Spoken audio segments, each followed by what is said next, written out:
সন্তান মাকে জড়ায়া ধরে বলে, মা গো, গভীর রজনীতে আপনি কেন কান্দেন? আমার মনে হয় কোনো ব্যথায় ব্যতীত হইয়া আপনি কান্দেন। মা বলো না, এই গভীর রাতে আপনার কান্নার রহস্যটা কি? ছোট মানুষ মার কাঁধে জড়ায়া ধরে কান্দে আর বলে, মা গো, কিসের কারণে কান্দেন? কোনো কষ্ট পাইছেন? বলে, না, আমার কান্নার কারণ কোন, এই গভীর রাত্রে বেলালের ঘোষণা শুনে আমি আর ঠিক থাকতে পারলাম না। গত যুদ্ধে তোমার বাবা শাহাদাত বরণ করছে, কিন্তু আজকে বেলাল ঘোষণা দিচ্ছে, মদিনার মা বোনদেরকে বেলাল ডাকতেছিল হাসরের মাঠে আল্লাহর সামনে শহীদের মা হইয়া ওঠার জন্য। এরা আমার সন্তান,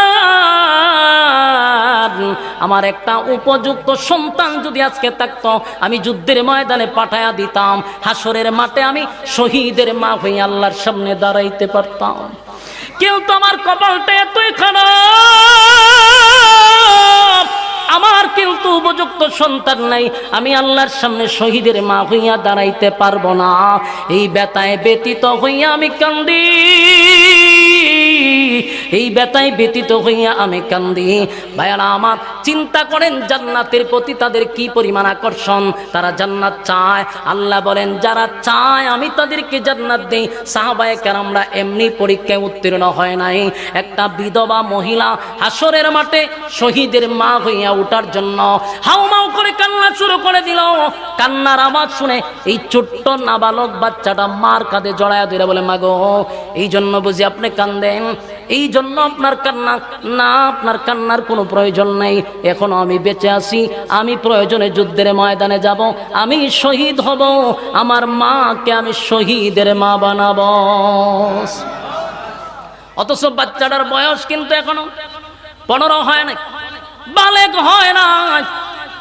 এই বাচ্চা মাকে সান্ত্বনা দেয়, মা গো, শহীদের মা হইতে আপনার মন চায়, আমি না আছি এখনো, আমি শহীদ হব, আমি আপনাকে শহীদের মা বানাবো। এই কথা শোনার পরে মহিলা ফজরের পরে বাচ্চাটাকে কুলে লইয়া নবীর সামনে গিয়া হাজির হয়ে গেছে। ডাক দেয়া, আল্লাহর পয়গম্বর, আমার স্বামী গত যুদ্ধের ময়দানে গিয়া শাহাদাত বরণ করছে। বেলাল গত রাত্রে ডাক দিছে, মদিনার মা বোনদেরকে উদ্দেশ্য করে বলছে, শহীদের মা হইতে চাইলে যেন তাদের সন্তানকে পাঠায়া দেয়। আগার আমি যে আমার উপযুক্ত কোনো সন্তান নাই, তাই আমি আমার এই বাচ্চা লইয়া আপনার সামনে হাজির হইছি। আল্লাহর নবী তাকায়া দেখে একেবারে ছোট বাচ্চা, তরবারিও তার থেকে অনেক বড়। নবী বললেন, মা গো, এই বাচ্চা যুদ্ধের ময়দানে নিয়ে কি হবে? আমি তারে দিয়া কি করব? তরবারির চেয়েও তার অবস্থান আরো নিচে, আমি তারা নিয়ে কোন কাজে লাগাবো? আল্লাহর নবী তারে সুন্দর করে বুঝাইলেন, কিন্তু মহিলা বুঝে না, মানেও না, শুনেও না, পিছনে গিয়া লাইনে দাঁড়ায় গেছে। সাহাবায়ে কেরাম লক্ষ্য করে দেখে পুরুষের লাইনে মহিলা দাঁড়ায় আছে। দৌড়ায় গিয়া বলেন, মা গো, আল্লাহর নবী না আপনারে বুঝাইছে, আমরা ছোট বাচ্চাদেরকে এলাও করি না, নাবালক বাচ্চাকে তো প্রশ্নই আসে না, আপনি কেন এখানে দাঁড়াইলেন? মহিলা কয়, আমি হাসরের মাঠে শহীদের মা হইয়া দাঁড়াইতে চাই। আল্লাহর নবীর সাহাবীরা মহিলাকে কত না বুঝাইল, কিন্তু মহিলা বুঝে না, মানে না, শোনে না। চেঁচামেচির কারণে আল্লাহর পয়গম্বরের কান পর্যন্ত যখন আওয়াজটা পৌঁছে গেল, পয়গম্বর এসে বললেন, সাহাবীরা রে, কিসের জন্য তোমরা এত চেঁচামেচি করতেছিলা? বলে, হুজুর, কত না বুঝাইলেন, এই মহিলা তো বুঝে না, মহিলারে বুঝাইলেও মানে না, দেখেন না কতভাবে বুঝাইলাম, কিন্তু মহিলার কথা হলো এই বাচ্চাকে যুদ্ধের ময়দানে পাঠাবে। আল্লাহর নবী বলেন, মা গো, আপনাকে না বললাম এত ছোট বাচ্চা যুদ্ধের ময়দানে নেওয়া হয় না, কেন আপনি দাঁড়াইলেন আর কেনই বা বাধা দিচ্ছেন?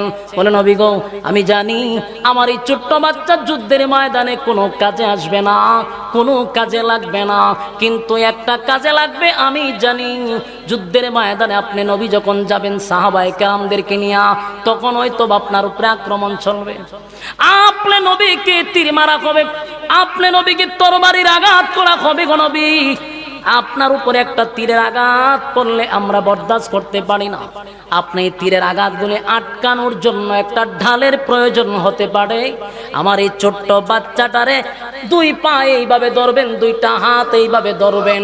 যখন আপনাকে তীর মারবে, ডান দিকে তীর মারলে ডান দিকে বাচ্চাটাকে ধরে রাখবেন, বাম দিকে যখন তীর মারবে বাম দিকে ধরে রাখবেন। একটা তীরের আঘাত যেন আপনি নবীর উপরে না পড়ে, আমার সন্তানের বুকটা জাজরা হয়ে যাক, কোনো সমস্যা নাই। আপনি নবীর শরীরে যদি তীরের আঘাত পড়ে আমি বরদাস্ত করতে পারবো না। একটা জবান বন্ধ রাখবেন না, জুড়ে কোন আল্লাহু আকবার, আর জুড়ে কোন আল্লাহু আকবার।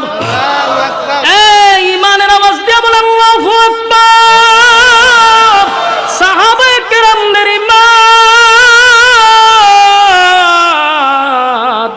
সাহাবায়ে কেরামদের ইমান, আল্লাহর নবীর চোখ দিয়া পানি চলে আসছে রে। নবীজি তাকায়া দেখে জান্নাতে যাওয়ার জন্য এই মহিলার এত আকর্ষণ, জান্নাতে যাওয়ার জন্য এই মহিলা পাগল পাগল হয়ে গেল। নিজের সন্তানকে ডাল স্বরূপ নবীর কাছে তুলে দিল। আল্লাহর নবী মহিলাটারে বুঝাইলেন আর বললেন, মাগো আপনি কেন এইভাবে ছোট মানুষের মতো আবদার করতেছেন? নবী বুঝাইলেন, বাচ্চাটা বড় হোক, তারপরে হয়তো বা যুদ্ধের ময়দানে যাবে। এত ছোট বাচ্চা যুদ্ধের ময়দানে এলাও করা হয় না। আমার যুবক ভাইরা, মা বুঝলেন বাচ্চা লইয়া যখন রওনা দিছে, কিন্তু বাচ্চাই তো বুঝে না। ওই মা, এতক্ষণ আপনি কথা বলছেন আল্লাহর নবীর সঙ্গে, আমারও তো কিছু কথা বাকি আছে। সুবহানাল্লাহ। আপনি না হয় কথা বললেন, আমারও কিছু কথা বাকি আছে গো, আমাকে একটু সুযোগ করে দাও, আমি আমার নবীর সঙ্গে কথা বলবো। বাচ্চাটা মাত্র 8 থেকে 9 বছরের বাচ্চা দৌড়াইয়া আল্লাহর হাবিবের সামনে গিয়ে আবার দাঁড়াইছে। ডাক দিয়া বলে, নবী গো, কোনোভাবে কি আমার মায়ের আফসোসটা পুরা করা যায় না? আল্লাহর নবী বলেন, না, তুমি বড় হও, তারপরে আমি তোমাকে যুদ্ধের ময়দানে নিব। এতটুক বাচ্চা নবীকে একটা দৃষ্টান্ত দিল। তখন নবীজি, আমি কিন্তু আমার মার কাছে থাকি। আমার মা যখন চুলাতে যখন কোনো জায়গায় পাক করে, আপনার বাসায় উন্দাল নাকি, উন্দালে যখন পাক করে তখন কিন্তু উন্দালে আগুন ধরানোর জন্য বড় লাকড়ি আগে দেয় না, চুলার মধ্যে বড় লাকড়ি আগে দেয় না। চুলার মধ্যে আগুন ধরানোর সময় ছোট ছোট লাকড়িগুলো আগে ঢোকায়। আগুনটা যখন ধরে যায় তখন কিন্তু বড় বড় লাকড়িগুলা ঢোকায়। আগান আমি যে যুদ্ধের ময়দানে আমার মতো ছোট একটা বাচ্চাকে যদি আপনি আগে পাঠায়া দেন, আমি শহীদ হইয়া যুদ্ধের ময়দানের আগুনটা ধরায়া দিব। পরে আপনি উমরকে পাঠাবেন, আপনি আলীকে পাঠাইবেন, যুদ্ধের ময়দানের আগুনটা আমাকে দিয়া ধরায়া দেন। চিৎকার দিয়া কোন সুবহান। আমার যুবক ভাইরা, এই জন্য আল্লাহ বলেন, আমিনু কামা আমানান নাস, ঈমান আনো ওই মানুষদের মতো যারা ঈমানের পরীক্ষায় ফার্স্ট ডিভিশনে পাস করছে। ঈমান আনো ওই মানুষদের মতো যারা ঈমানের পরীক্ষায় ফার্স্ট ডিভিশনে পাস করছে, তাদের মতো ঈমান আনো, তাদের মতো ঈমান আনো। আমার যুবক ভাইরা, সাহাবায়ে কেরামদের ঈমান, সাহাবায়ে কেরামদের মতো ঈমান যতক্ষণ না পর্যন্ত আমরা কাছে দাঁড়ে না যাইতে পারবো, বলুন এই শুধু 2 গুণে গুণান্বিত দাবি করলেই চলবে না, ঈমান আনতে হবে সাহাবায়ে কেরামদের মতো। কথা হয় না?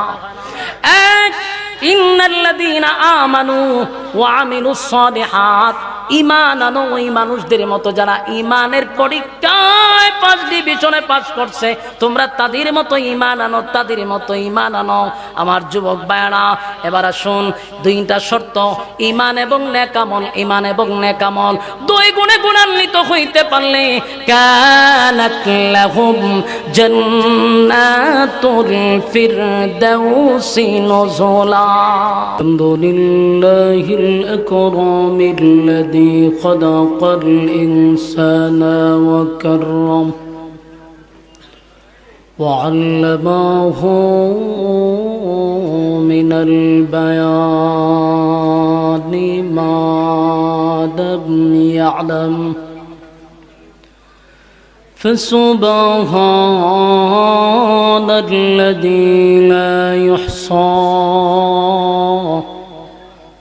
امتنانه باللسان ولا بالقلم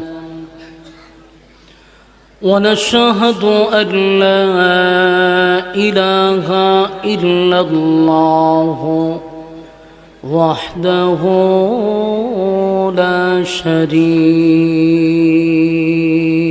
له وأشهد أن سيدنا وسندنا وحبيبنا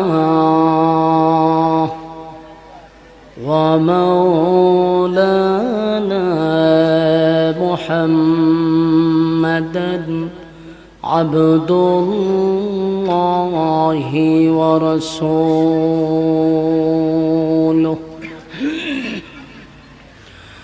أرسله بالحق بشيرا ونذيرا وداعيا إلى الله بإذنه وسراجا منيرا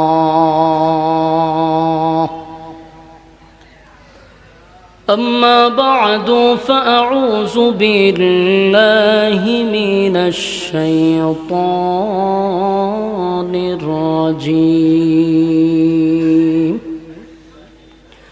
بسم الله الرحمن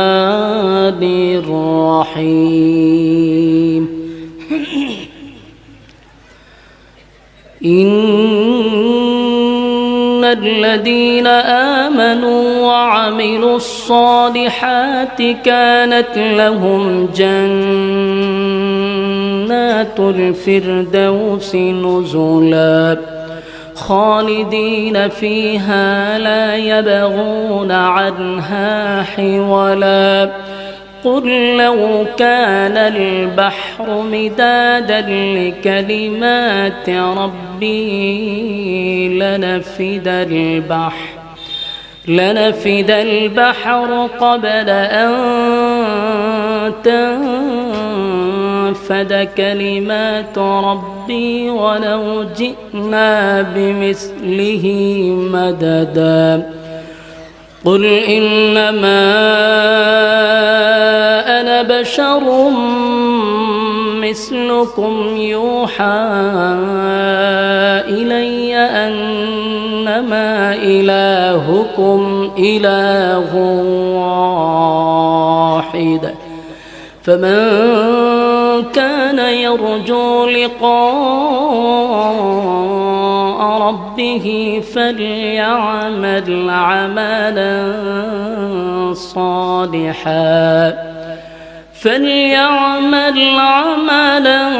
صالحا ولا يشرك بعبادة ربه أحدا صدق الله العظيم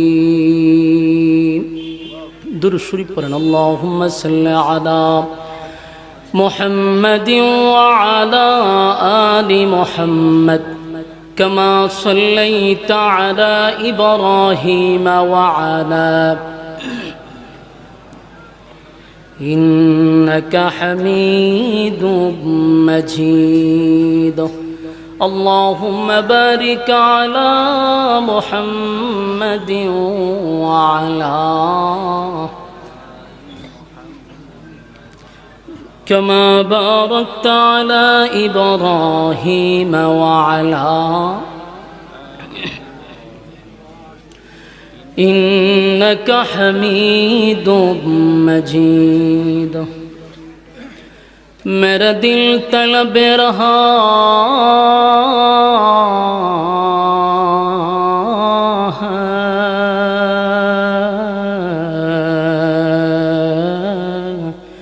मेरे जल रहा है सीना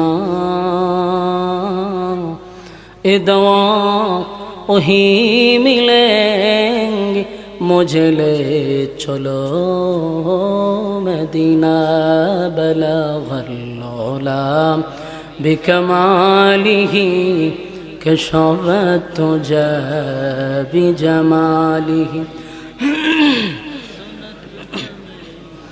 خصاله صلوا عليه مدینہ مدینہ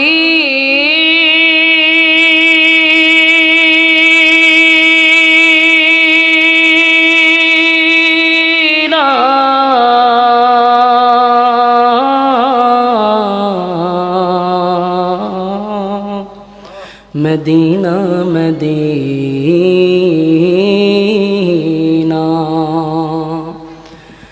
مدینہ مدینہ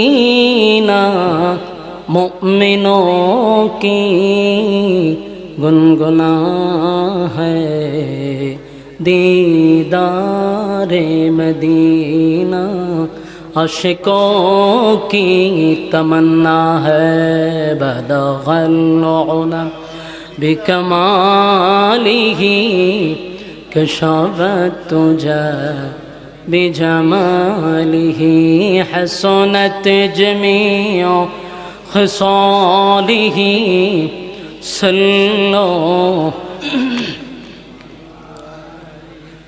আলহামদুলিল্লাহ।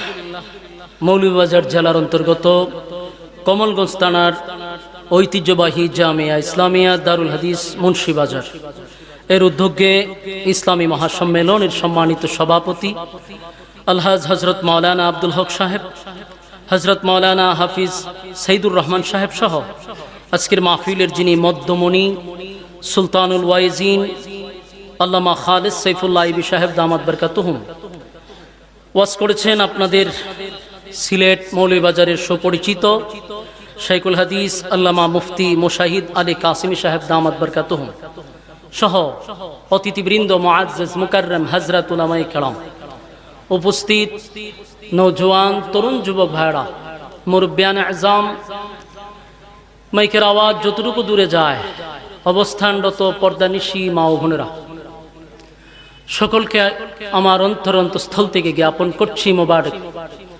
সবটুকুন শুকরিয়া আল্লাহ সুবহান মহিয়ান গড়িয়ান সর্বশক্তিমান আল্লাহ পাকের জন্য, যিনি অত্যন্ত দয়া মায়া করে দুনিয়ার সমস্ত ফিতনা ফাসাদ থেকে হেফাজত করে সুস্থ অবস্থায় উলামায়ে কেরামদের সহবতে আসার বসার তৌফিকটুকু রব্বে কারীম আমাদেরকে দিয়েছেন। শুকরিয়া আদায় করছি আলহামদুলিল্লাহ।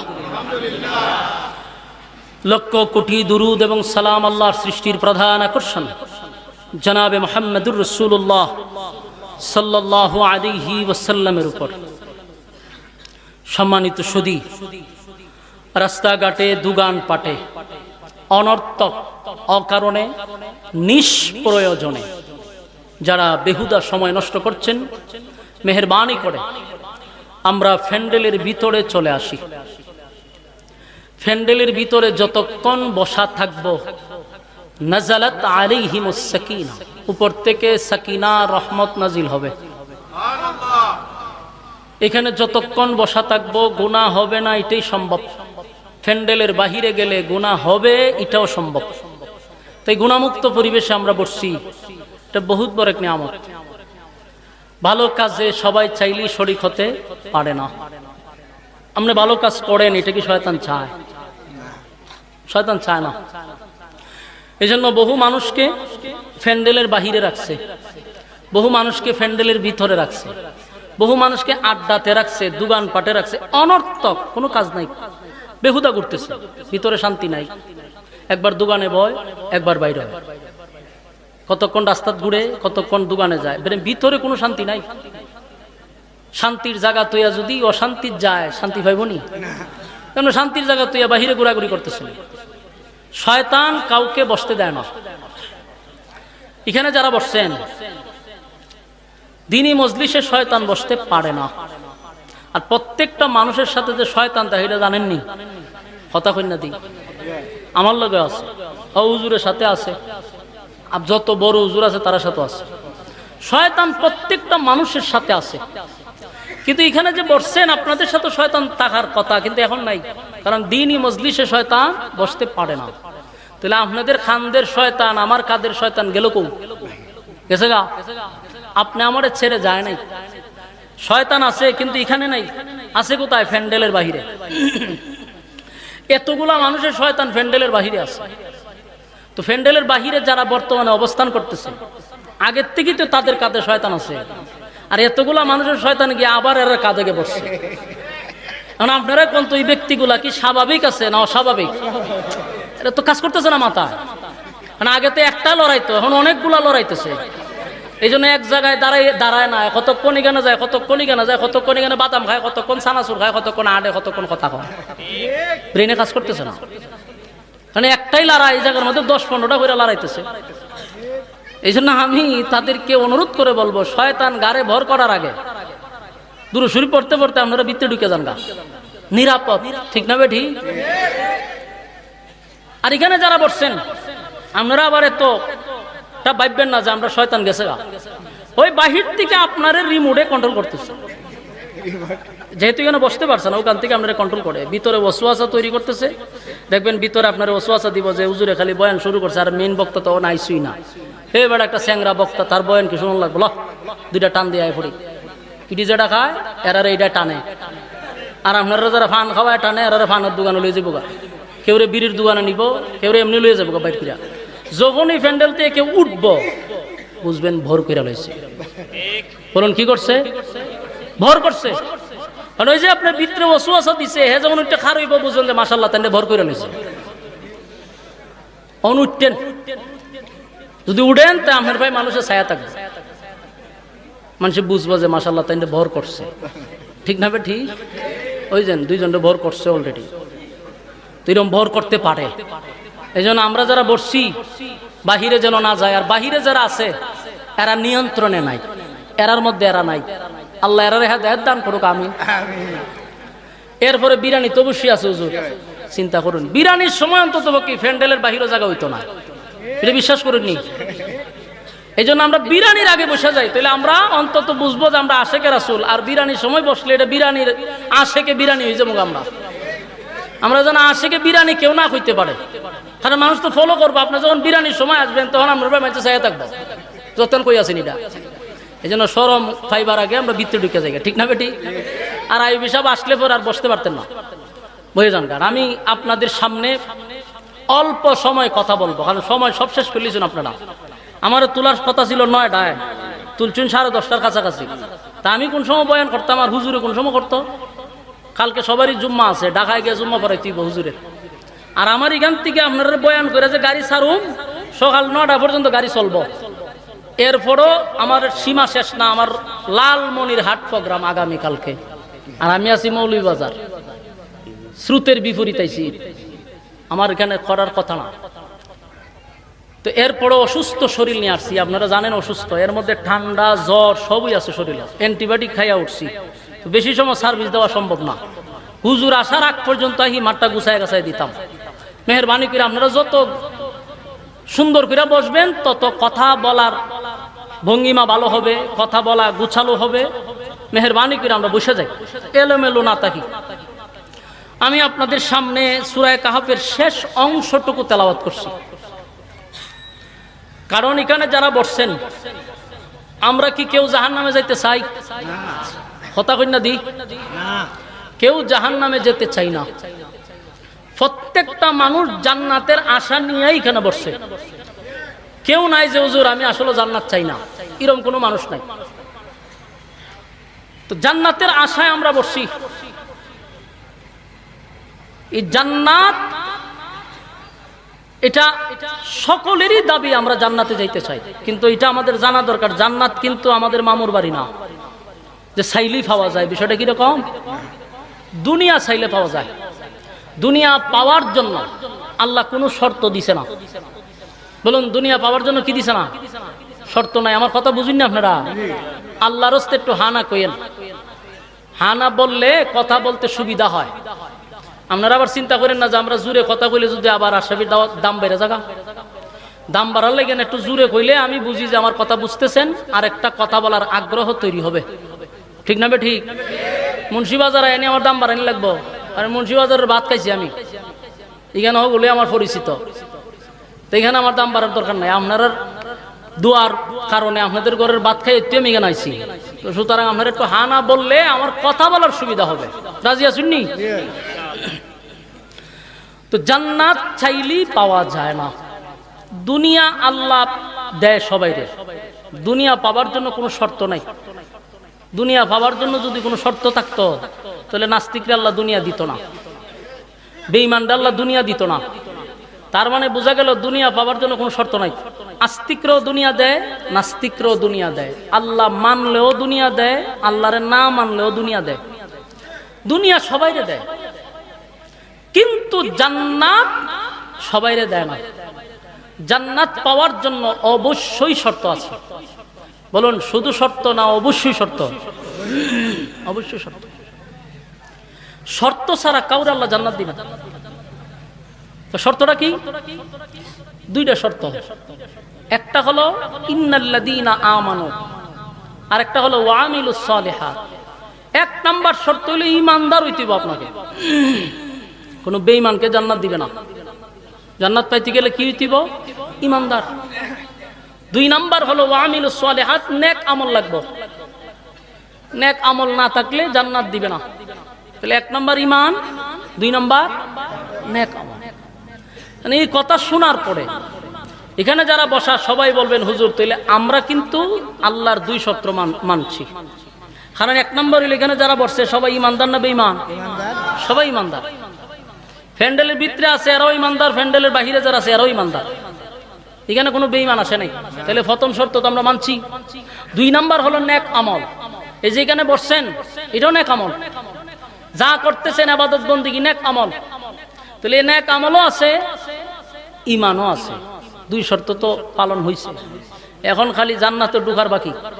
কোন দরজা দিয়ে ঢুকবেন খালি অপেক্ষা করতেছেন, ঠিক না? বিষয়টা কি আসলে এত সহজ? কথা কই না দি? অত সহজ না। কারণ এখানে সবাই যারা বসছেন আর যারা প্যান্ডেলের বাইরে সুপ বাইতেছে দেন না, যেমন বোঝা যায় আমি সাপ খেলা লইয়া বসি কেন?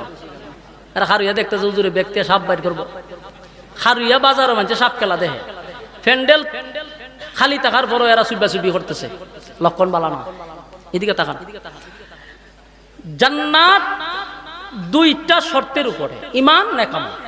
তা আমরা যারা এখানে বসছি ঈমানদারও নেক আমলও করি, কিন্তু বিষয়টা এত সোজা না। কারণ সবার দাবি হইল আমরা ঈমানদার। বলুন দাবি কি? আবার বলেন দাবি কি? এটা দাবি। একটা কথা বলছি, এটা কি দাবি? দাবির বেলা ঈমানদার। কারণ আমি যেমন দাবি করছি ঈমানদার, আমার পাশে যে হুজুর বসা উনারও দাবি উনি ঈমানদার। ওই পাশের যত হুজুর আছে এরারও দাবি ঈমানদার। আপনারা যারা প্যান্ডেল আছেন আপনারাও দাবি। আচ্ছা বলেন তো দেখি, আপনারা এই মুন্সিবাজারে বেনামাজি আসেনি? কথা কই না দি? জুমার নামাজও পড়ে না এরম বেনামাজি আসেনি? ঈদের নামাজও পড়ে না এরম আসেনি? মাশাআল্লাহ বলে আছে। এরকম একটা ফাক্কা বেনামাজিরা আপনারা জিজ্ঞাসা করেন, আমার জিজ্ঞান লাগতো না, জিগাইয়েন। বলে তুই তো জুমার নামাজও পড়স না, ঈদের নামাজও পড়স না। তা আমরা চিন্তা করে দিছি তোর মতো বেনামাজি নাই, তো তুই কত দেখি তোর ঈমান আসেনি? হ্যাঁ স্বাভাবিক উত্তর দিবে না, বুহত তিনটা তাফা দিয়া করবো নামাজ না পড়লে কি আমার ঈমান আছে, ঠিক না? ঠিক স্বাভাবিকভাবে বলবে না, বুহত তাফা দিয়া কইব নামাজ না পড়লে কি ঈমান ঠিকই আছে। তাহলে বোঝা গেল আপনার থেকে তার ফিকাপ বেশি। আপনারা মুন্সিবাজারে সুদখোর আসেনি? বগল তো দিয়ে আছে, তো সুদখোররে জিগায়েন সুদ কাজ। বাজারে বাজারে গিয়ে সুদের টাকা তুলস, তোর মতো বেজ্জিত লোক আমরা মুন্সিবাজার নাই, কিন্তু তোর ঈমান আসেনি। হেও কইব সুদ খালি গিতেছে কিন্তু ঈমানটা ঠিকই আছে, ঠিক না? ঠিক। তখন আমার প্রশ্নের জবাব দেন। আপনার হুজুরেরও দাবি ঈমানদার, ওইখানদার হুজুরেরও দাবি ঈমানদার, আমারও দাবি ঈমানদার, আপনারও দাবি ঈমানদার, বেনামাজিরও দাবি ঈমানদার। কথা কই না দি? দাবির বেলায় কি কেউ কম? বেনামাজি দাবি করছেন ঈমানদার, সুদ করে দাবি করছেন ঈমানদার। কথা হয় না? জেনা করেও হয় আমি ঈমানদার, সাদা বাজেও হয় ঈমানদার, টেন্ডার বাজেও হয় ঈমানদার, দুর্নীতি বাজেও হয় ঈমানদার, বেফরদাওয়ালাও হয় ঈমানদার, ঠিক না? ঠিক। তো সবার দাবি তো ঈমানদার। তো দাবির বেলায় সবাই এক। এটা বেনামাজি হোক, আল্লাহর ওলি হোক, বরুণার ফিস সাহেবের যেমন দাবি উনি ঈমানদার, একটা সুর সুদকুর ঘুষকুর বেনামাজি হেরো দাবি ঈমানদার। দাবির বেলায় কেউ কমতি নাই। এখন আপনারা জবাব দেন, এই দাবি দিয়া কি জান্নাত পাওয়া সম্ভব? হ্যাঁ, এটার লাগি আপনারা কইছি একটু হা না কইয়া। দাবির বেলায় সবাই ঈমানদার। আল্লাহ কি কইছে? দুই শর্ত যদি তোমরা পালন করো আমি জান্নাত দিব। তবে জান্নাত দিয়ে আল্লাহ দিব, নরমাল কোন জান্নাতের ওয়াদা করে নাই। আমরা তো কেউ দিলে একটু নিম্ন জিনিসটা দেওয়ার চেষ্টা করি, তাই না? জাকাত দিলেও চেষ্টা করে যে 300 টিকের লঙ্গি কোন বাজারও আছে, এটি তুকাই আনে, আন্যা এরপরে টাল কইরা তো জারি দেয়, এরপরে আবার বুঝায় যে এটা বড় ভারী ওজন, মারাত্মক ওজন, এটা ওই 250 গ্রাম না, কিন্তু এটা এমন ভাবে লয় হয়ে ধরতে পারতে না, সপ্তাহ আস্তে আস্তে লন, এটা খুব ওজন। ওরে বাবা রে বাবা, কি একটা বাপ! তো দেওয়ার চেষ্টা করে নিম্নটা, বাপটা ধরে ভিআইপি, ঠিক না? ঠিক। কিন্তু আল্লাহ ওয়াদা করার সময় নরমাল কোন জান্নাতের ওয়াদা করে নাই। আল্লাহ কয় তোমরা 2টা গুণে গুণান্বিত যদি হইতে পারো, আমি 8টা জান্নাত আছে, 8টা জান্নাতের মধ্যে একটা ভিআইপি জান্নাত আছে, জান্নাতের নাম কি? জান্নাতুল ফেরদাউস। আল্লাহ তো নরমাল জান্নাতের ওয়াদা করে নাই। আল্লাহ কয় আমি সর্বোচ্চ ভিআইপি জান্নাতটা দিব এবং ওই জান্নাতের মেহমান তোমাদেরকে বানাবো। কয় গুণে গুণান্বিত? ইন্নাল্লাযীনা আমানু, 1 নাম্বার ঈমান, ওয়া আমিলুস সালিহাত, নেক আমল, এই 2 গুণ। কানাত লাহুম জান্নাতুল ফিরদাউসি নুজুলা। 2 গুণে গুণান্বিত হইলে কানাত লাহুম জান্নাতুল ফিরদাউসি নুজুলা, আমি শুধু জান্নাত দিব না, মেহমান বানায় দিব। কয় গুণে গুণান্বিত? 1 নাম্বার হলো ঈমান, 2 নাম্বার নেক আমল। ঈমান আর নেক আমল লইয়া যদি কোন রকম যাইতে পারি, তাহলে ভিআইপি জান্নাত আল্লাহ দিব, নরমাল কোন জান্নাতের ওয়াদা করে না। আমরা কথা কই না, কথালে বেশ লেগে যায়। 2 গুণে গুণান্বিত হইলে আল্লাহ সর্বোচ্চ জান্নাতটা দিবে। কিন্তু বলুন তো, এই জান্নাত কি দাবির বেলায় না কাজের বেলায়? হ্যাঁ, দাবির বেলায় ইমানদার হইলে চলবে না। ইমানদার হইতে হবে, আল্লাহ যেভাবে বলছে ওইভাবে ইমানদার হইতে হবে। আল্লাহ কি কইছে?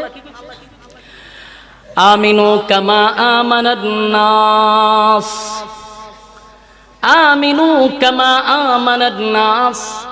আল্লাহ রাব্বুল আলামিন বলেন, ঈমান আনো ওই মানুষদের মতো যারা ঈমানের পরীক্ষায় ফার্স্ট ডিভিশনে পাস করছে। বলুন, দাবির বেলায় ঈমানদার আনার কথা কইছে না ঈমান আনো ওই মানুষদের মতো যারা ঈমানের পরীক্ষা দিছে? আমিনু কামা আমানান নাস, যারা ঈমানের পরীক্ষায় উত্তীর্ণ হয়েছে তাদের মতো ঈমান আনো। তাফসীর কারকরা বলেন, আমিনু কামা আমানান নাসের ব্যাখ্যা হয় সাহাবায়ে কেরাম, আর না হয় যারা পরীক্ষা দিছে। আব্দুল্লাহ বিন তামের হতে পারে, এমন কি ফেরাউনের বউ আসিয়া হইতে পারে, ঈমানের পরীক্ষা দেয় নাই। আমিনু কামা আমানান নাস, ঈমান আনো ওই মানুষদের মতো। 2 গুণে গুণান্বিত যদি হইতে পারো, ঈমান যদি তাদের মতো আনতে পারো, ওয়াদা দিলাম জান্নাতুল ফিরদাউস আমি আল্লাহ সেখানকার মেহমান বানায়া দিব। মেহমান আমরা হব আর আল্লাহ মেজবান। মেহমান আর মেজবান। আমি আজকে আসছি লুৎফুররা গড়, আমার বন্ধু মানুষ, বেচারার গড় খাইছি, আমি মেহমান। বেচারা যে খাওয়াইছে এ হইল মেজবান। তাই আমরা সবাই জান্নাতে ঢুকবো মেহমান হইয়া, আর আল্লাহ নিজে আমাদেরকে মেহমানদারি করাবে, আল্লাহ মেজবান। সুবহানাল্লাহ। কিন্তু রব্বুল কারীম বলেন, 2 গুণে গুণান্বিত হইয়া যদি কবরে আসো, তখন এই ভিআইপি জান্নাত দিব। দাবির বেলা ইমানদার নয়, ইমানদার ঈমান আনতে হবে। আমিনু কামা আমানান নাস, ঈমান আনো ওই মানুষদের মতো যারা ঈমানের পরীক্ষা দিছে। আমার যুবক ভাইরা, ঈমানের পরীক্ষা দেওয়ার জন্য আল্লাহ দুনিয়া নামক ক্ষণস্থায়ী জায়গায় পাঠাইছে। এই দুনিয়া কিন্তু চিরস্থায়ী না, এটা আমরা সবাই জানি। এখানে যারা বসছি এবং যারা বাহিরে দাঁড়ায় আছে সবাই জানে দুনিয়া চিরস্থায়ী না, ক্ষণস্থায়ী। দুনিয়ায় আমাদেরকে পাঠাইলো শুধুমাত্র কেবলমাত্র একটা পরীক্ষা দেওয়ার জন্য। আর না হয় আদম আলাইহিস সালাতু ওয়াস সালামকে আল্লাহ যখন জান্নাতে বানাইলেন সেখানে রাখছেন, আম্মা জান হাওয়া আলাইহিস সালাতু ওয়াস সালামকে আল্লাহ সেখানে রাখলেন। আব্বা এবং আম্মার মাধ্যমে যদি সেখানে আমরা জন্মগ্রহণ করতাম রে, তাহলে আমরা জন্মসূত্রেই তো জান্নাত পেয়ে যেতাম, ঠিক না বেঠিক? কিন্তু আল্লাহ সেখানে আমাদের জন্ম না দিয়া দুনিয়া নামক এই পচা গান্দা জায়গায় পাঠাইছে। উদ্দেশ্য হলো অল্প সময়ের জন্য পাঠাইলাম, শুধুমাত্র কেবলমাত্র একটা পরীক্ষা দেওয়ার জন্য। ফাঁস এবং ফেইলের মাধ্যমে আল্লাহ চিরস্থায়ী জান্নাত আমাদের নামে লিখে দিবে। ক্ষণস্থায়ী দুনিয়ায় পাঠাইছে। আপনি আমার মনে কি কয় আল্লাহ অনর্থক বানাইছে? এই কথা কই না দি, খাইবার লেগে বানাইছে? খাওয়ার জন্য যদি বানাইতো তাহলে হাতি আমরা চেয়ে কম খায় না বেশি খায়? জনমের খাওয়ান খায়। খাওয়ার জন্য যদি বানাইতো তাহলে হাতি বানাইলেই চলতো, খাওয়ান খাইতে পারে। ঘুমানোর জন্য যদি বানাইতো তাহলে গাদা বানাইলেই যথেষ্ট। এটা খারুইও ঘুমায়, শুয়েও ঘুমায়। আল্লাহ খাওয়ার জন্য বানায় নাই, ঘুমানোর জন্য বানায় নাই, অনর্থকও বানাইছেন, ঠিক না বেটি? আফাহাসিবতুম আন্নামা খালাকনাকুম আবাসাও ওয়া আন্নাকুম ইলাইনা লা তুরজাউন। আল্লাহ বলেন, অনর্থক বানাই নাই, অকারণে বানাই নাই, নিষ্প্রয়োজনে বানাই নাই, বানাইছি শুধুমাত্র কেবলমাত্র কেন? ওমা খালাকাতুল জিন্না ওয়াল ইনসা ইল্লা লিয়াবুদুন। আল্লাহ বলেন, মানব দানব দুইটা জাতি আমি বানাইলাম শুধুমাত্র কেবলমাত্র আমার গোলামির জন্য। তাহলে আমরা বুঝতে পারছি আল্লাহ আমরা অনর্থক বানায় নাই, আল্লাহ আমরারে বানাইছে গোলামির জন্য। গোলামিটা যদি না করি তাহলে আমরা ছেড়ে দিব? কথা হই না দি? গোলামি না করলে আল্লাহ ছেড়ে দিবে না। আল্লাহ বলেন, গোলামি না করে দুই গুণে গুণান্বিত হইয়া যদি কবরে না যায় তাহলে জাহান্নাম আমাদের জন্য অপেক্ষা আছে। ইন্না জাহান্নামা কানাত মিরসাদা। নিশ্চয় জাহান্নাম আমাদের জন্য উত পেতে বসা। লিত্তাগিনা মাআবা। সীমা লঙ্ঘন যারা করছে, এমন করে যারা জীবন যাপন করলো, আল্লাহ রাব্বুল আলামিন বলেন লিত্তাগিনা মাআবা, সীমা লঙ্ঘন যারা করছে তাদের জন্য জাহান্নাম। লাবিসিনা ফিহা আহকাবা। যুগের পর যুগ সেখানে আমাদের অবস্থান করতে হবে, কারণ এই দুনিয়া চিরস্থায়ী নয়, এটা ক্ষণস্থায়ী। কিন্তু পরকালটা কোনো চিরস্থায়ী। এই দুনিয়ায় অল্প সময়ের জন্য আমরা আসছি, কিন্তু এখানে চিরস্থায়ী না আমরা জানি। আল্লাহ বলেন, যদি দুই গুণে গুণান্বিত না হইয়া কবরে আসস তাহলে বান্দা শোন, ইন্না জাহান্নামা কানাত মিরসাদা। নিশ্চয়ই জাহান্নাম উৎপাইতা বসা। সীমা লঙ্ঘন করলে, মন গড়া জিন্দেগি চালাইলে, যেমনে মনে চায় এমনেই যদি চলি, তাহলে আল্লাহ বলেন লাবিসিনা ফিহা আহকাবা। যুগের পর যুগ সেখানে অবস্থান করো।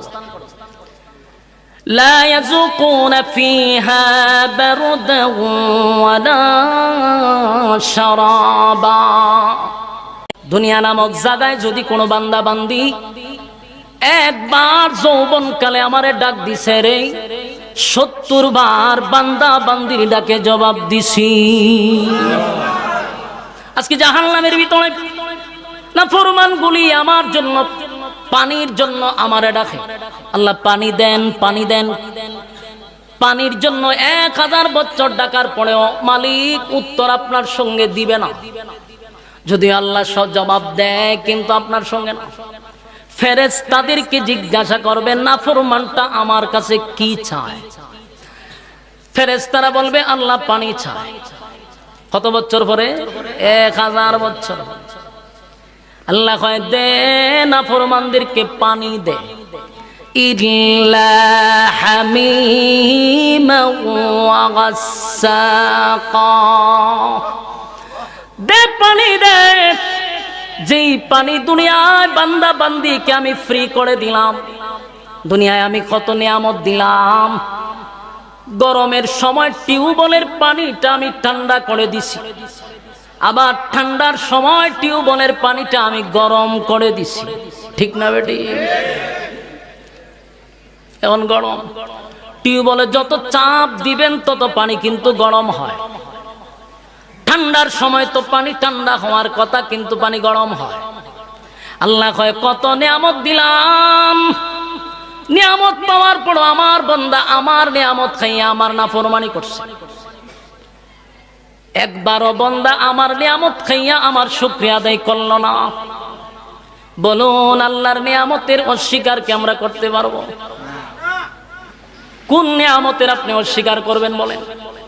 একটা মাছ যেইভাবে পানির নিচে ডুবন্ত, আমরা আল্লাহর নিয়ামতের মধ্যে ডুবে রয়েছি। সুবহানাল্লাহ। فبأي آلاء ربكما تكذبان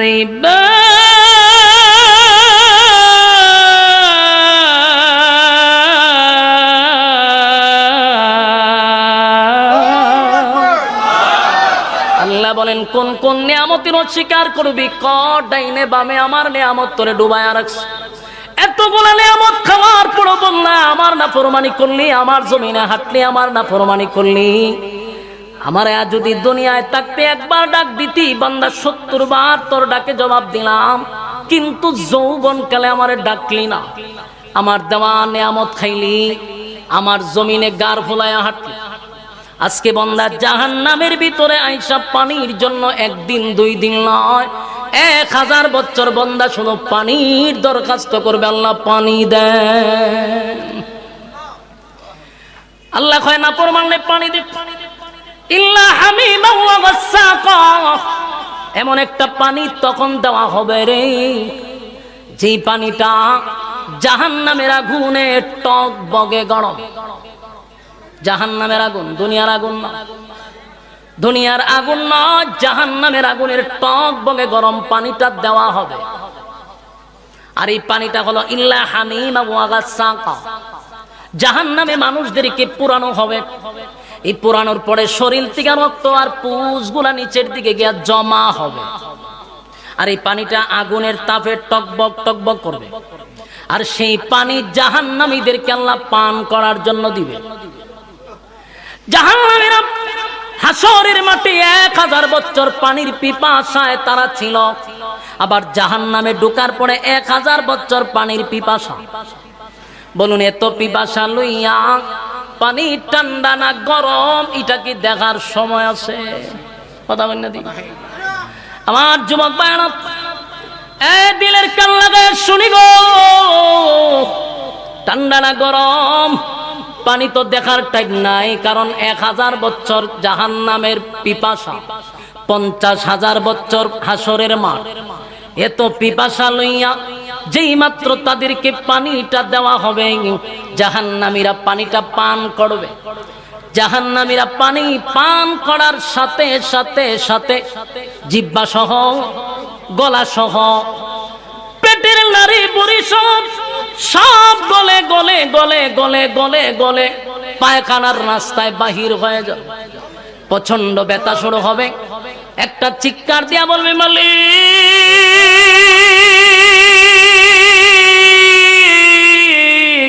এমন পানি আপনার কাছে আমি চাই নাই। আল্লাহ 1000 বছর হাসরের মাঠে 50 বছর, 50,000 বছর পানির পিপাসা, 1000 বছর জাহান্নামের ভিতরে পানির পিপাসা। আল্লাহ এটা কেমন পানি দিলেন যেই পানি পান করার পরে পায়খানার রাস্তা দিয়ে গলে গলে সব বাহির হয়ে গেল। কান্না শুরু করবে।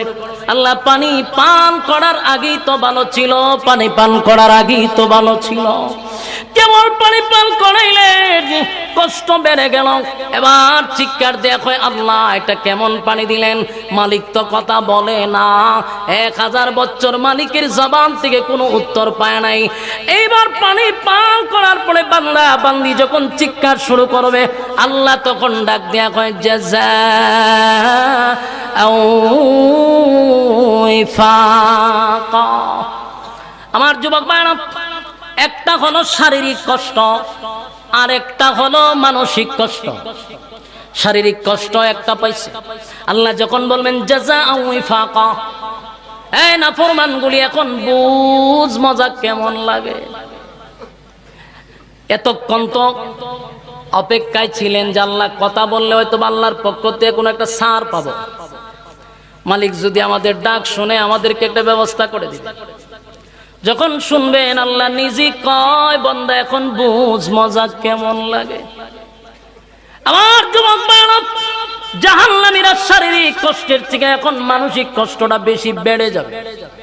তার মানে এখন আর তাদেরকে সাপোর্ট না, অনন্তকাল। বলুন এটার কোনো সীমা আছে? হ্যাঁ, কথা কই না। এখানে আপনার পক্ষে কেউ সাফাইও গাইবে না। এটা দুনিয়া না, একটা মামলা সামলা হইলে ফাতি নেতার থেকে দুইটা বড় নেতা পর্যন্ত তো আছে, ঠিক না? ঠিক। জোড়া কোন 5 কোন 12 কোন করার পরও জামিন পায় কেন? উপরে নেতা আছে, লগিং কইরা কইরা জামিন পাইতেছে। এই জন্য খালা মানিক্কা বিচারপতি কত আকাম কুকাম করছে, কত মানুষ নির্দোষ মানুষকে জেলখানায় দিছে, কত নির্দোষ মানুষকে ফাঁসির কাস্টে ঝুলাইছে। আজকে খালা মানিক্কার জামিন দিয়া দিতেছে। শুধু খালা মানিক্কা নয়, এরকম বহু মানিককে গুপে গুপে জামিন দিয়া দিয়া দাদার দেশে পাঠাইয়া দেওয়া হচ্ছে। কেন? ফাতি নেতার থেকে নিয়ে বড় নেতা পর্যন্ত আছে, খালি লগিং এর উপরে চলতেছে। বাংলাদেশ এমনি ঠাড়া পড়তেছে না, ঘন ঘন যে ঠাড়া পড়তেছে বুঝেননি? অভিশাপের কারণে বহু নির্দোষ মানুষ এখনো জেলখানায় আছে, বহু আলেমরা জেলখানায় এখনো আছে। নির্দোষ আলেমদের জেলখানায় তাদের চোখের পানি প্রতিদিন পড়তেছে। এদের জামিন হয় না, দর্শনকারীর জামিন হয়, খুনিদের জামিন হয়, অপরাধীর জামিন হয়, আলেমদের জামিন দেয় না। এদেশে কুত্তা মারলে বিচার হয়, আলেমদের নির্দোষ আলেমরা জেলখানায় আছে, তাদের ব্যাপারে কেউ নাক গলায় না। শুধু বড় বড় ডাকাতগুলিকে জেলখানাতে জামিন দিয়া দিয়া দাদার দেশে পাঠাইতেছে। সম্মানিত সুধী, আমরা শুধু এতটুকুই বলতে চাই, 16 বছরের ইতিহাস আপনারা মনে রাখেন, তাহলে সামনের রাস্তা চলতে আপনাদের সুবিধা হবে। এই বাংলাদেশে আলেমদেরকে মাইনাস করে অতীতেও কেউ থাকতে পারে নাই, ভবিষ্যতে থাকবে এটার কোনো গ্যারান্টি নাই। এই বাংলাদেশে থাকতে গেলে আলেমদেরকে আপনারা গনে থাকতে হবে, আলেমদেরকে গনতে হবে। আলেম মাইনাস করে বাংলাদেশে থাকা অতীতেও সম্ভব ছিল না, এখনো সম্ভব না। আমরা যে এতবার বলতেছি, আপনাদের কানের ভিতরে ঢুকতেছে না যে আমাদের অনেক নির্দোষ আলেমরা জেলখানায় বন্দী, এদেরকে জামিন দেন না কেন? খালা মানিককে জামিন দেয়, সুর বাট্টার বদমাশগুলারে জামিন দিয়ে দিতেছে। যে আলেমরা অপরাধ কি সে নিজেও জানে না। এই জন্য ভাই, আমাদের ফিট দেয়ালে ঠিক গেলে কিন্তু আমরা বসে থাকবো না। মরণ খামর আছে না, একটা মরণ খামর দিতেই আওয়াজ তুলতে হবে। অসংখ্য নিরহ আলেমরা জেলখানায় আছে। এই যে আজকে দেখেন, অন্যান্য দেশে যুদ্ধ কইরা যে পরিমাণ মানুষ মারা যায়, সোনার বাংলাদেশে বিনা যুদ্ধে প্রতিদিন কয়েকশো মানুষ মারা যেতেছে। খুন খারাপি নাহলে অ্যাক্সিডেন্টে, প্রতিদিন অ্যাক্সিডেন্টে মানুষ মারা যেতেছে। গত কালকে না আগের দিন একটা পুরা যাত্রীবাহী জাহাজ ডুবে গেছে, 90 ফিট পানির তলে চলে গেছে। আজকে আবার এক জায়গায় অ্যাক্সিডেন্ট হয়ে আরো কতজন মানুষ মারা গেছে। প্রতিদিন মানুষ মারা যাচ্ছে। অন্যান্য দেশে যুদ্ধ লেগে মানুষ হতলা মরে না, বিনা যুদ্ধে বাংলাদেশের জনগণ মরে যেতেছে না। অভিশাপ আছে, অনেক অভিশাপ। কারণ এই যে জেলখানায় যারা গেছে নির্দোষ যারা, এদের চোখের পানি কি আল্লাহ ব্যথা দিব? এদের চোখের পানি কি কোনো সময় পিতা যাবে বলেন? তো এটা গজব, তো গজব। আমাদের বর্তমান যিনি প্রধানমন্ত্রী, আলহামদুলিল্লাহ আমরা দেখতে পাচ্ছি উনি আলেমদের প্রতি যথেষ্ট পরিমাণ সম্মান রাখতেছে, আমরা প্রশংসা করি। শুধু আপনি এতটুকু করেন, নির্দোষ আলেমদেরকে আপনি জেলখানার থেকে বাহির করে দেন, আজীবনে জাতি আপনার কথা স্মরণ রাখবে। কারণ ডাইনে বামে তো লোকের অভাব নাই। এই জন্য আপনাকে ওই কাজগুলি নাও করতে দিতে পারে, উচিত নির্দোষ আলেমদেরকে জেলখানার থেকে বাহির করে দেন। এই জাতি আপনার কথা স্মরণ রাখবে। যেমন আপনার মার কথা সারা দেশের মানুষ এখন বলে, আপসহীন এক নেত্রী, ঠিক আপনিও এমন কিছু করে যান যেন এই জাতি আপনার কথা স্মরণ রাখে। সম্মানিত সুধী, আসুন, আমরা এমন একটা পর্যায়ে আসছি, আমাদের গুনার কারণে এখন একের পর এক গজব আসতেছে। গুনার কারণ, যখন সমাজে গুনাহ বেড়ে যায় তখন আল্লাহর পক্ষ থেকে গজব আসে। গুনাহ কমাইতে হবে, গুনার প্রতিযোগিতা আমাদের সমাজে চলতেছে, ঠিক না ঠিক? আমার যুবক ভাইরা, যেই কথা বলতেছিলাম, একটা হলো শারীরিক কষ্ট আর একটা হলো মানসিক কষ্ট। জাহান্নামের আগুনে জ্বলতেছেন, এটা আপনার শারীরিক কষ্ট। আর আল্লাহ যখন আপনারে কইব এখন মজা বুঝ কেমন লাগে, দুনিয়াত নামার নিয়ামত খাইছিলে, আমি তোদেরকে নিয়ামত দিছি, নিয়ামত খাইয়া বুক ফুলাইয়া আমার জমিনে চলছস, আমারটা খাইয়া আমার না ফরমানি করছস, বুঝ কেমন লাগে। তখন আপনার শুরু হবে মানসিক কষ্ট। বলুন কি কষ্ট? আমার যুবক ভাইরা, আল্লাহ বলেন দুইটা গুণে গুণান্বিত হইয়া যদি কোনো বান্দা বান্দি কবরে আসে তাহলে ব্যতিক্রম, যদি দুই গুণে গুণান্বিত না হন তাহলে জাহান্নাম। দুই গুণে গুণান্বিত হইলে আল্লাহ বলেন কানাত লাহুম জান্নাতুল ফিরদাউসি নুজুলা। আল্লাহ বলেন এক নাম্বার হলো ঈমান, দুই নাম্বার হলো নেকামত। ঈমান এবং নেকামত লইয়া যদি কোনো বান্দা বান্দি কবরে আসে, ওয়াদা দিলাম জান্নাতুল ফিরদাউস আমি আল্লাহ তোমাদেরকে দান করে দিব। আমার যুবক ভাইরা, তবে ঈমান আনবো কার মতো? আমিনু কামা আমানান নাস। ঈমান আনবো ওই মানুষদের মতো যারা ঈমানের পরীক্ষায় ফার্স্ট ডিভিশনে পাস করছে, ঠিক না বেঠিক? সাহাবায়ে কেরামরা ঈমানের পরীক্ষা দিছে, ঈমানের পরীক্ষা দিছে। এই জন্য অনেক সাহাবীদেরকে আল্লাহ দুনিয়ার জমিনে থাকা অবস্থায় জান্নাতি বলে ঘোষণা দিয়া দিছে। আল্লাহ নিজেই বলছেন তুমি জান্নাতি, তুমি জান্নাতি, জোরে জোরে কোন সুবহান।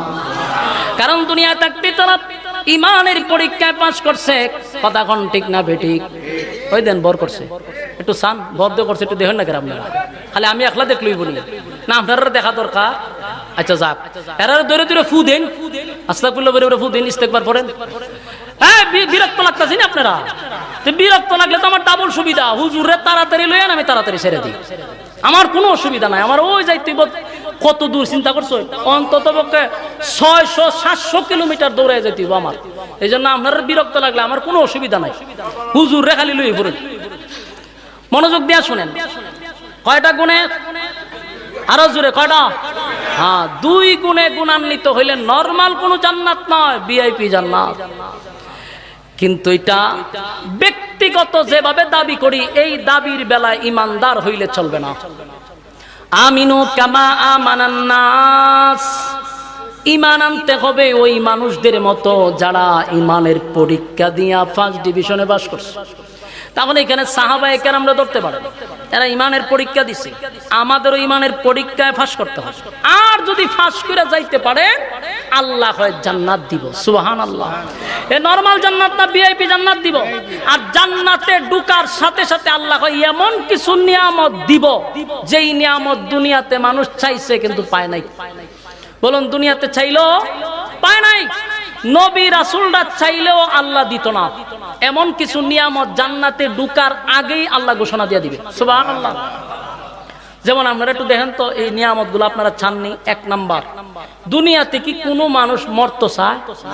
আপনারা মরতে চাননি? আমিও মরতে চাই না, কেউ মরতে চায় না, আল্লাহর ওলিও মরতে চায় না, সবাই বাঁচতে চায়, ঠিক না ঠিক?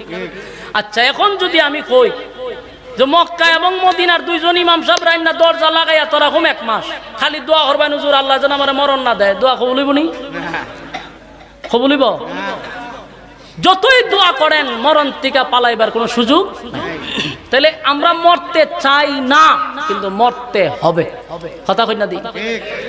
এক নাম্বার, পৃথিবীর কোনো মানুষ মরতে চায় না, মরতে চায় না, কিন্তু মরা লাগবে, মরা লাগবে। যতই দোয়া করেন এই দোয়া কোনোদিন কবুল হবে না, মানুষ মরতে হবে রে।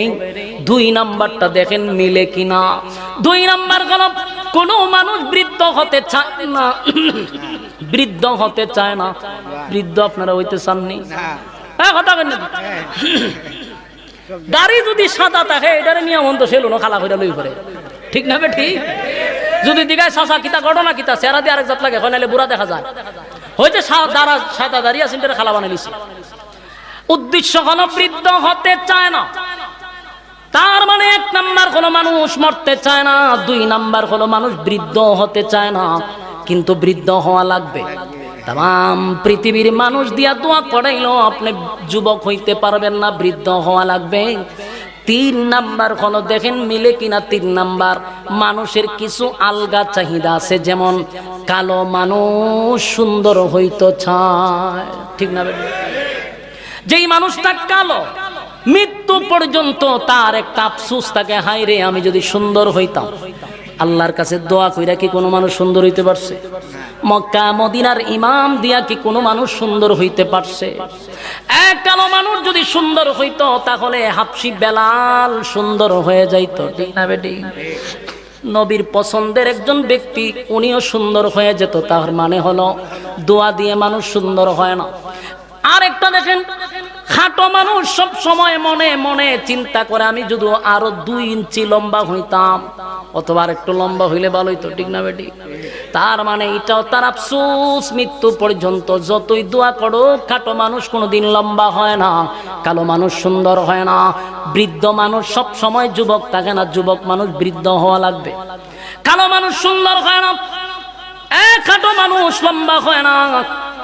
একেবারে যারা ক্যাঙ্গারু আমার মতো চিকনা মানুষ, এরাও মোড়া হইতে চায়, ঠিক না বেটি? মোড়া মানুষ যারা বেশি তারা মনে মনে চিকন হইতে চায়, ঠিক না বেটি?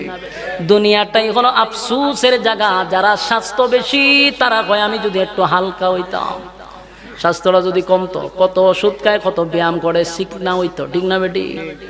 আর আমরার মতো ক্যাঙ্গারু যারা চিকন, যারা আমরা চাই একটু মোড়া হইতাম।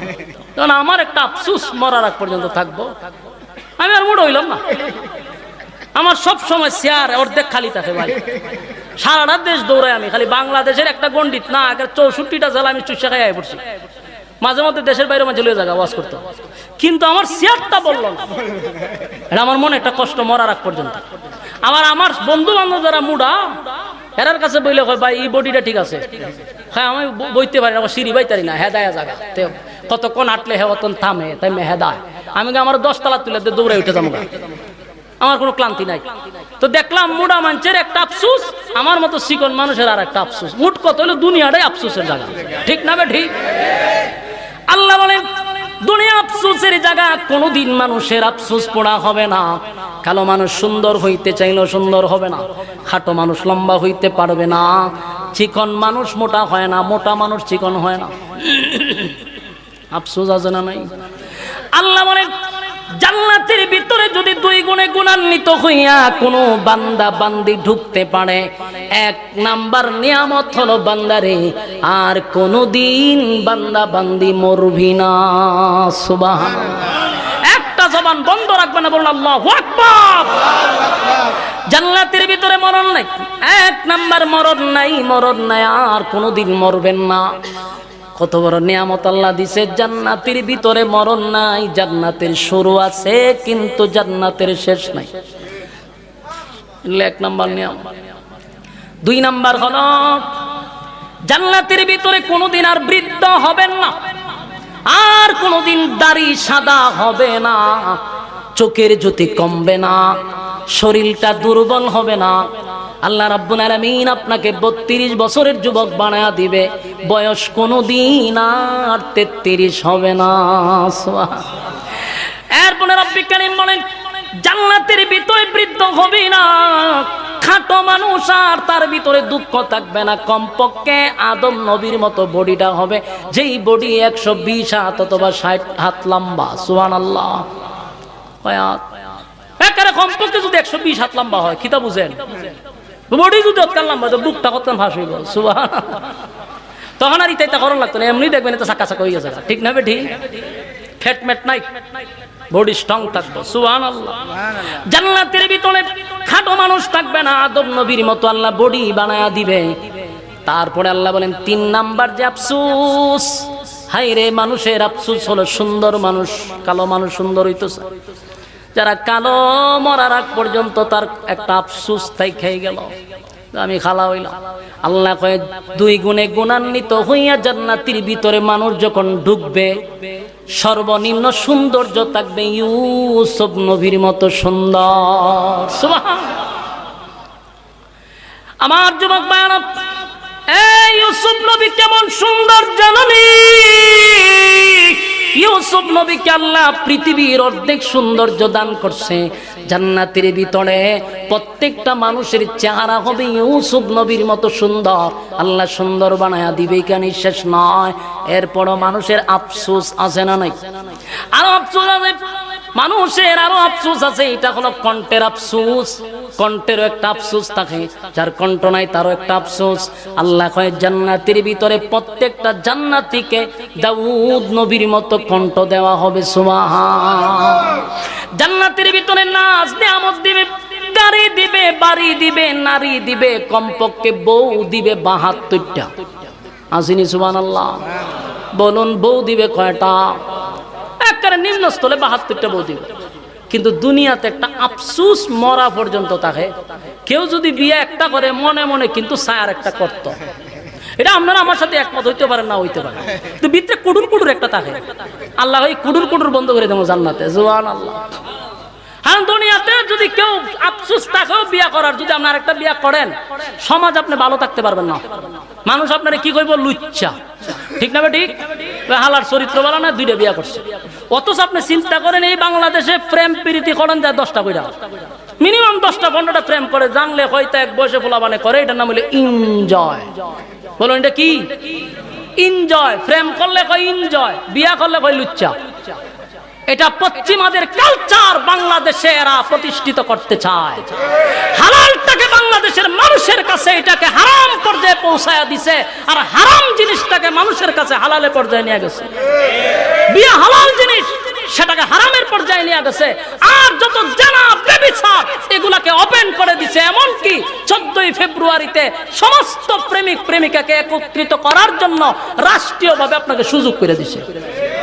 ভাদ্র মাসে যেমন পুত্তা দিবস আছে, ফেব্রুয়ারিতে প্রেম প্রীতির দিবস আছে। ঠিক না? ঠিক। এই সমস্ত অপকর্ম থেকে আল্লাহ আমাদেরকে হেফাজত করুক। আমি এগুলো পশ্চিমাদের কালচার, এটা বাংলাদেশের কালচার নয়, বাংলাদেশের মুসলমানদের কালচার না। এগুলোর থেকে আমাদের সাবধানে থাকতে হবে। রাজি আছি ইনশাআল্লাহ? আল্লাহ বলেন জান্নাতের নিম্নস্থলের বউ থাকবে 72টা। সুবহানাল্লাহ।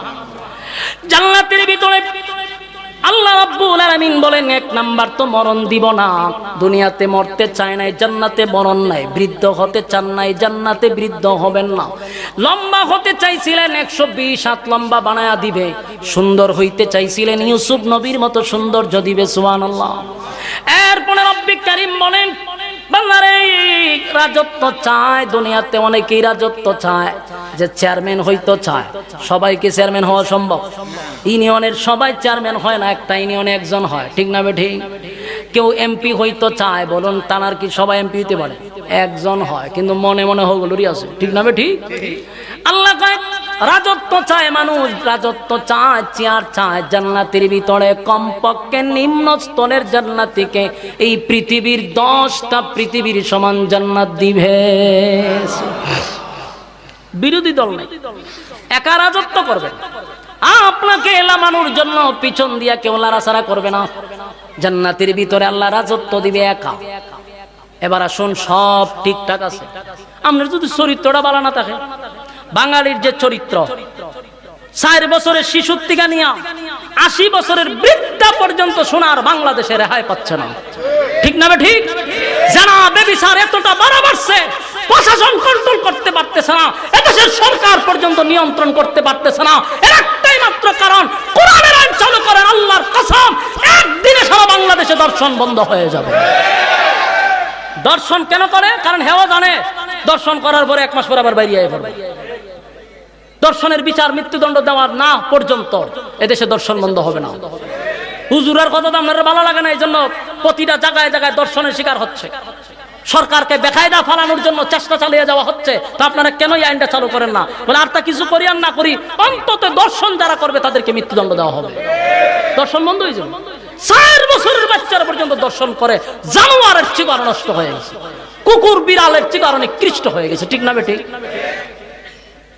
আমার যুবক ভাইরা, এই দর্শন বন্ধ হবে যেদিন আল্লাহর আইন জমিনে চালু হবে। এছাড়া দর্শন বন্ধ করতে পারবে না। গুম কোন এই যে মানুষকে মারতেছে, কুত্তা বিলের রক্তের দাম আছে, মানুষের রক্তের এখন দাম নাই। ঠিক না ঠিক? তো কুত্তা মেরা নিলে বেটে 24 ঘন্টার ভিতরে গ্রেফতার করে দিচ্ছে। আর মানুষ মেরা লাইনে গ্রেফতার করতে পারে না। কুত্তার দাম আছে, মানুষের দাম নাই। কেন? কারণ মানুষ খুন করে চিন্তা করে আমার বড় ভাই আছে, ফাতি নেতা আছে, বড় নেতা আছে, হেরে মাইরা 6 মাসও থাকতাম না, আবার বেরিয়ে পড়বে। যদি তার মৃত্যুদণ্ড নিশ্চিত করা হতো তাহলে দেশে খুন খারাপই বাড়তো না, ঠিক না? ঠিক। আমার যুবক ভাইরা, জান্নাতের ভিতরে আল্লাহ রাব্বুল আলামিন বলেন আমি রাজত্ব দিব, কোনো বিরোধী দল থাকবে না। আমার যুবক ভাইরা, জান্নাতের ভিতরে আল্লাহ এই যে সমস্ত নিয়ামত আমাদেরকে দান করবে সবই দিল, কিন্তু চরিত্র যদি ভালো না থাকে লাগবে নি দরবার? কথা কই না দিক, চরিত্র ভালো না থাকলে জান্নাতের ভিতর দরবার লাগবে? মানে বউ দিবে একজনের 72টা করে, এর চরিত্র ভালো না, এ আরেকজনের হুট টাইম না দরজা লাগালিব, কোন জানাতে? এই জন্য আল্লাহ হয় এই চরিত্র জান্নাতে দেওয়া হবে না। সুবহানাল্লাহ। আজিম চরিত্র দিব। বলুন কি চরিত্র? আরো জোরে, আজিম চরিত্র। ওয়া ইন্নাকা লা'আলা খুলুকিন আযীম।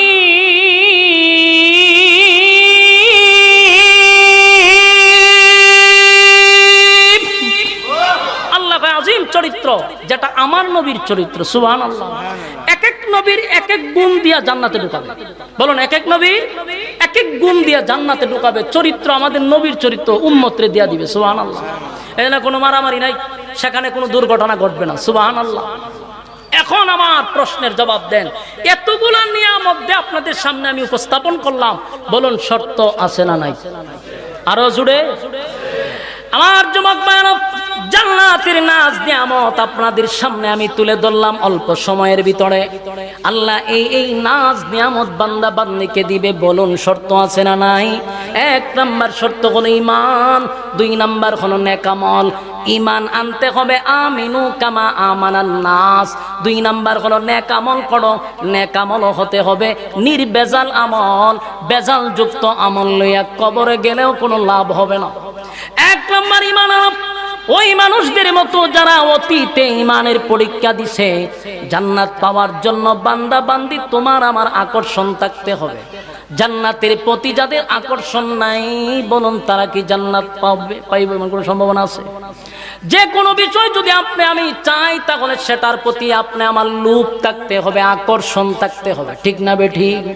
আল্লাহর নবীর জামানায় একবার হযরত বেলাল, হঠাৎ করে বেলাল সব সময় তো আজান দিত হাইয়া আলাস সালাহ হাইয়া আলাল ফালাহ, কিন্তু একদিন বেলাল আজান দেয় হাইয়া আলাল জিহাদ। এক মদিনার মানুষেরা আল্লাহর নবীর সঙ্গে কিন্তু যুদ্ধ শুরু হয়ে গেছে, তোমরা যদি চাও তাহলে যুদ্ধে অংশগ্রহণ করতে পারো। বেলাল ঘোষণা দেয়, মদিনার মা তোমরা তোমাদের সন্তানকে পাঠায়া দাও, হাসরের মাঠে শহীদের মা হইয়া আল্লাহর সামনে দাঁড়াইতে পারবা।